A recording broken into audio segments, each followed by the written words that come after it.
بسم الله الرحمن الرحیم. دکتر حسن حسنی هستم، عضو هیئت علمی گروه آناتومی دانشگاه علوم پزشکی کاشان.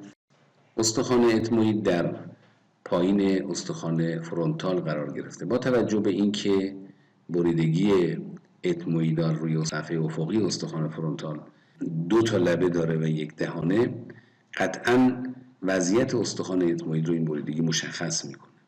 باید بخشی از استخوان اتموئید بیاد روی لبه بریدگی قرار بگیره، بخشی از اون بیاد دهانه بریدگی رو پر کنه و قسمتی از اون باید بینی رو تقریباً به دو حفره تقسیم بکنه. پس بنابراین استخوان اتموئید در برش کرونال جمجمه به این شکل مشاهده میشه. صفحه عمودی اتموئید پرپندیکولار پلیت، صفحه افقی یا کریبیفور پلیت در کف حفره کرانیال جلوی و در سقف حفره بینی. توده‌های طرفی اتموئید که مکعبی شکلند. صفحه عمودی اتموئید در جلو با نیزال اسپاین استخوان فرونتال و نیزال کرست استخوان بینی مفصل میشه. در عقب با اسفنویدال کرست و کنار جلوی وومر، در بالا هم که به صفحه افقی متصل شده ولی کنار پایینی با بخش قضروفی نیزال سپتوم مفصل میشه.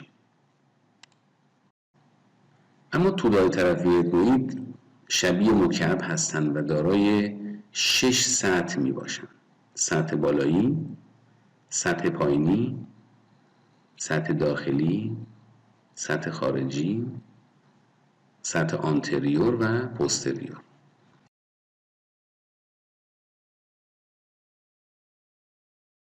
سطح بالایی با لبه بریدگی اتموئیدال فرونتال مفصل شده. اون نیم حجره هایی که روی لبه بریدگی اتموئیدال استخوان فرونتال شبیه یک درپوش روی سلول های اتموئیدال قرار میگیره. بنابراین سلول های اتموئیدال با این نیم حجره هایی که روی استخوان فرونتال هست کامل میشه. پس بنابراین سطح بالایی توی طرفی با لبه بریدگی اتموئیدال فرونتال مفصل میشه. حد فاصل این نیم حجره ها شیارهایی است به نام اتموئیدال سولکوس که این شیارها با شیارهای مشابه از استخوان اتموئید در تشکیل مجاری اتموئیدال آنتریور و پوستریور مؤثرن که باعث ارتباط اوربیت با حفره بینی میشه که عروق اعصاب اتموئیدال آنتریور و پوستریور از اون عبور میکنه. سطح پایین با استخوان ماگزیلا مفصل میشه.